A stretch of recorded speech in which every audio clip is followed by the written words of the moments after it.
Стягай, няма.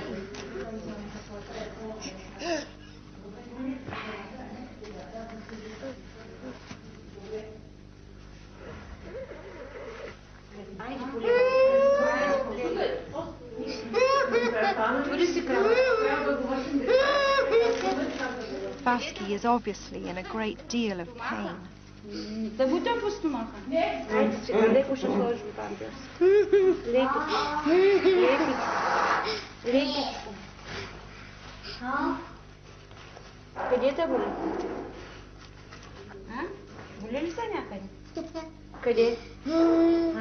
Айде другия лекичко. Айде, дай другия крак лекичко. Сега не те боли толкова. Боли ли те още? Къде?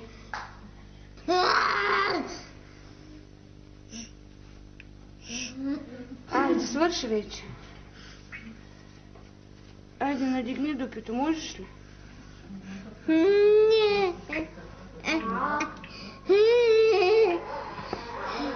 Готово. Айде, дай ръцете сега да видим какво ще направи. Дай ръцете. Дай другата. Можеш ли сама да стане?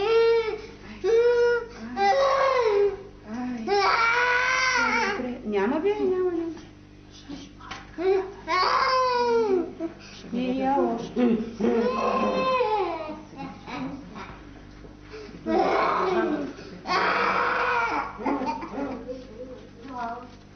Ти много слушаш, Васи.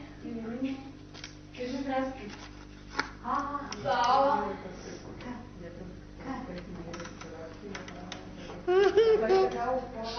Кажи добре съм, кажи Васенка.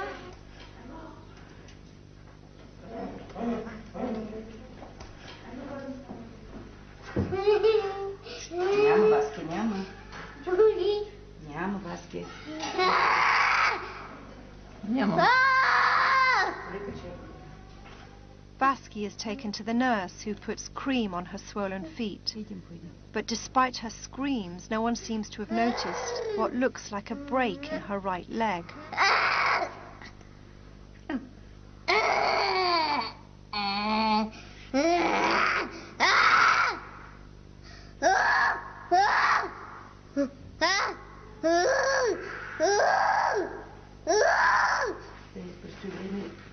Да намажем и другия.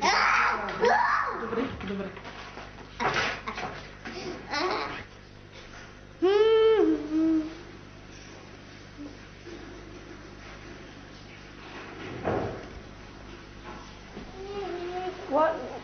What happened to her legs here?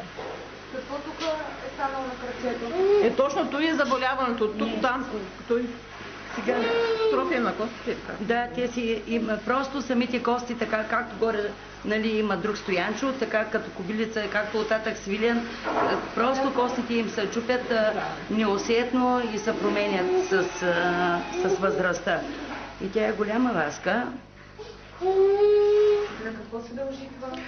Ами, как да ви кажа, на органичните им изменения и на голяма част, може би, на самото недохранване, което не достига. Нали, както Стоянката говорихме за болница, анемията не, че не се хранят, обаче храната не е така разнообразна.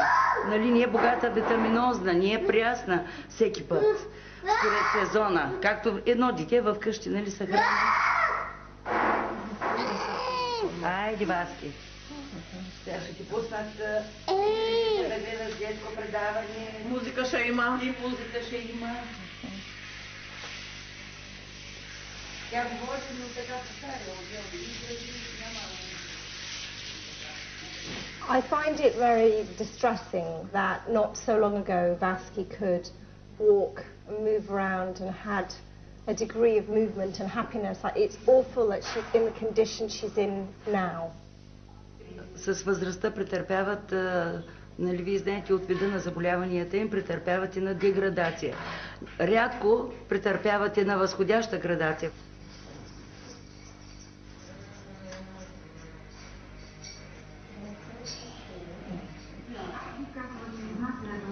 Без мое знание е наказуемо. Didi, still struggling to adjust, has turned her attentions to Todor. Да видим, че има много млада коза, много е слаб, така хубав, така троен, така Тодор. И костата му много черна, мургав е, така. Както съм доплакал, да го харесах Тодора.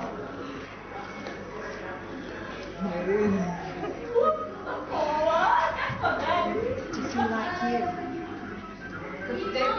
Той харесва ли те? Да.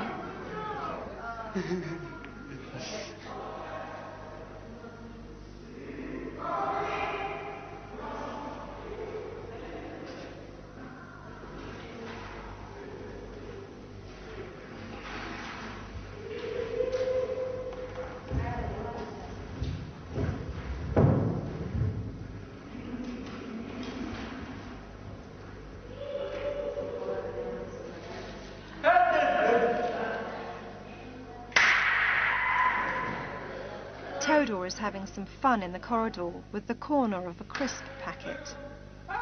He is probably the strongest boy here and is often sedated as the staff say he loses his temper and lashes out. If this is true, I'm not surprised. Locked away in Mogilino for the last 13 years, when his only disability is that he is deaf, it's hardly surprising that he is being bored out of his mind.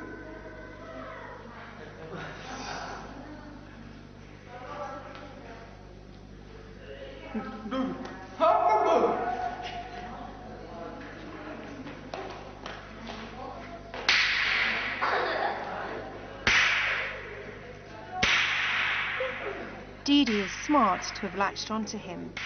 He can be her protector. Аз харесвам Тодор, защото той е по-слаб от тебе, много слаби ръце, главата му е много млада коза, черна коса, много е мурга. Тодор, така и го харесваме, деца. Ама как се чувстват тук дома? Ама той Милен каза, не го иска Милен тук дома, не му харесва, не му се чувства добре. Защо не ти харесва дома така? Не може да говори, той казва така. Да. И той иска да се махне от дома тук, от катана. Така прави ръката, е така да махне. И Катерина ми каза, че 27 седмица взем мама. Да им казва иначе, така, не види така. Да, Катерина ми каза, че тази година, на 27 септември в четвъртък се взем мама, Катерина ми каза, да, Катерина, аз много я обичам майка ми така, тя да грижи за мене. Катерина ми каза, че майка ми се вземи на 27 септември, Милене. Ще вземи ден тази ден. Didi clings to the belief that her mother will come and get her. But Milan has been listening to the staff, and he knows the truth.